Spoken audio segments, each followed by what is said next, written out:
राज्यपाल गुजरात आचार्य देवव्रत और राज्य कृषि मंत्री कैलाश चौधरी रहे मौजूद। बुधवार से डॉक्टर यशवंत सिंह परमार औद्यानिकी एवं वानिकी विश्वविद्यालय नौणी में 2 दिवसीय राष्ट्रीय केविक सम्मेलन का शुभारंभ हो चुका है। सम्मेलन का मुख्य उद्देश्य देश भर में आए वैज्ञानिकों को प्राकृतिक खेती के बारे में जागरूक करना है। सम्मेलन का शुभारंभ सीएम जयराम ठाकुर ने किया। वहीं इस दौरान वर्चुअल माध्यम से इस सम्मेलन में कृषि एवं किसान कल्याण मंत्री नरेंद्र तोमर शिरकत हुए। वहीं इस कार्यक्रम में गुजरात के राज्यपाल आचार्य देवव्रत और हिमाचल के कृषि मंत्री वीरेंद्र कंवर मौजूद रहे। इस राष्ट्रीय सम्मेलन में पूरे देश के लगभग 1200 कृषि वैज्ञानिक, जिनमें देश के हर जिले में स्थित कृषि विज्ञान केंद्रों के अध्यक्ष, प्रसार शिक्षा निर्देशक, देश के विभिन्न कृषि विश्वविद्यालयों के कुलपतियों, भारत कृषि अनुसंधान परिषद, नई दिल्ली के महानिदेशक एवं सभी उप महानिदेशक हिस्सा ले रहे हैं। वहीं नीति आयोग सहित देश के विभिन्न विभागों एवं संस्थाओं के प्रतिनिधि भी इस 2 दिवसीय कार्यक्रम में शामिल हुए।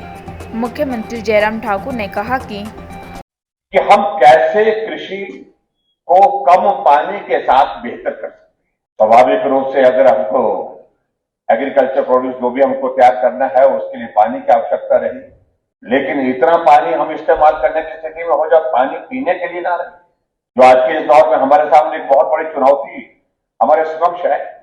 इसमें टेक्नोलॉजी का हम किस प्रकार से इस्तेमाल कर सकते हैं, इस बात को लेकर के आदरणीय प्रधानमंत्री जी ने खास तौर पर जो हमारा पड़ोस का राज्य है, हरियाणा राज्य है, उस राज्य में जो क्रॉप डाइवर्सिफिकेशन के लिए जो आग्रह किया और उस प्रदेश ने बहुत बेहतर ढंग से वहां पर काम करने की दिशा में कदम उठाए और उसके परिणाम बहुत सार्थक दिखे। और दूसरा विषय जिस बात को लेकर के आदरणीय तोमर जी ने जिसका विशेष तौर से कहा कि स्वस्थ मिट्टी, स्वस्थ व्यक्ति, स्वस्थ भारत, ये सारी चीजें हमको किस प्रकार से हासिल हो पाएंगी। आदरणीय आचार्य जी हिमाचल प्रदेश में राज्यपाल थे, जब हमको इनका मार्गदर्शन उस दृष्टि से मिला, हम बैठ करके चर्चा करने लगे। इन्होंने प्राकृतिक खेती का जिक्र किया और स्वाभाविक रूप से जब प्राकृतिक खेती का जिक्र किया जाता है तो लेकिन करने में ये बहुत कठिन काम भी उस वक्त लगता था कि बहुत कठिन काम है। जब हिमाचल प्रदेश के मुख्यमंत्री के बतौर मुझे काम करने का सौभाग्य प्राप्त हुआ, हम कुछ विषयों को लेकर के आपस में चर्चा कर रहे। आचार्य जी का बहुत आग्रह था कि अगर प्राकृतिक खेती के लिए अगर हम सरकारी स्तर पर हम कर सके, मैं व्यक्तिगत रूप से कर रहा हूं, मेरी संस्था, मेरा जो है वो सारी टीम जो है वो करने के लिए आगे बढ़कर के प्रयत्न कर रही है, लेकिन इसमें सफलता तब तक हासिल नहीं हो पाएगी जब तक हम उसको सरकार के माध्यम से इसको स्वीकार्यता दे दें। सरकार का माध्यम इसमें सहयोग के लिए कैसे हो सकता है, हमने विचार किया, क्योंकि जिस प्रकार से आपने हमारा मार्गदर्शन किया, जिस तरह से आपने प्रेजेंटेशन सारे विषय को लेकर के दी, क्योंकि केमिकल फर्टिलाइजर, केमिकल स्प्रे और सारी चीजों का इस्तेमाल जिस कदर होता जा रहा है, जिस कदर बढ़ता जा रहा है, उसके कारण बहुत विकट परिस्थिति है। हम भोजन नहीं, हम एक तरह का जहर का उपयोग कर रहे हैं, जहर खा रहे हैं, और उसके शरीर पर, उसके समाज पर किस प्रकार से उसका बुरा असर होता है, इसके एक नहीं अनेकों उदाहरण हमारे सामने दे रहे हैं। लेकिन रास्ता क्या निकाला जाए, तो बात तय हुई कि प्राकृतिक खेती की दिशा में हमको आगे बढ़ना चाहिए। और मुझे इस बात की प्रशंसा है कि मैंने स्वयं इस बात को, क्योंकि मैं भी गांव का रहने वाला हूं, परिवर्तन मनुष्य के जीवन में भी किया है और मनुष्य के साथ साथ में हर चीज जो इस विश्व में है, इस भारत में है, उसमें भी जो है बहुत बड़ा परिवर्तन किया है।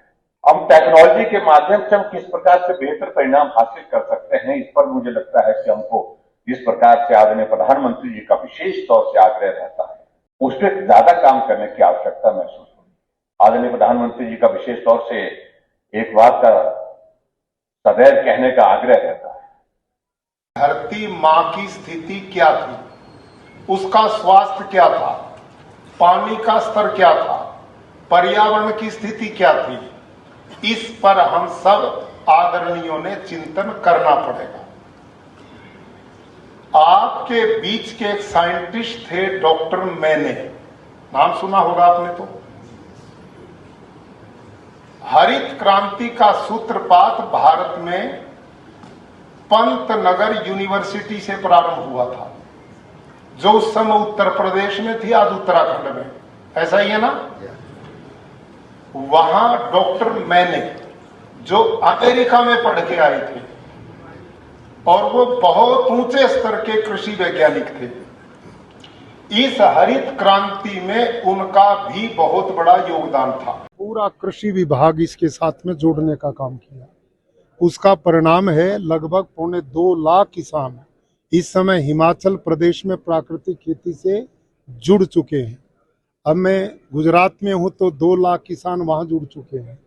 बाकी जितने भी प्रदेश हैं अब युद्ध स्तर पर सभी में कार्यक्रम प्रारंभ हो चुके हैं और माननीय मुख्य प्रधानमंत्री जी इस दिशा में उन्होंने 16 दिसंबर 2021 को आनंद गुजरात से 8 करोड़ किसानों को जोड़कर प्राकृतिक खेती का आह्वान किया था और उनके बाद पूरे देश में एक बहुत बड़ी मुहिम चल पड़ी है और विश्वव्यापी भी ये कार्यक्रम बनेगा, क्योंकि अब लोगों की समझ में आया कि स्वास्थ्य का कितना महत्व है और रासायनिक कृषि से पर्यावरण बिगड़ रहा है, हमारा जल दूषित हो रहा है, धरती माता का स्वास्थ्य बिगड़ रहा है, अन्न दूषित होने से, फल साग सब्जी दूषित होने से लोगों का स्वास्थ्य बिगड़ रहा है।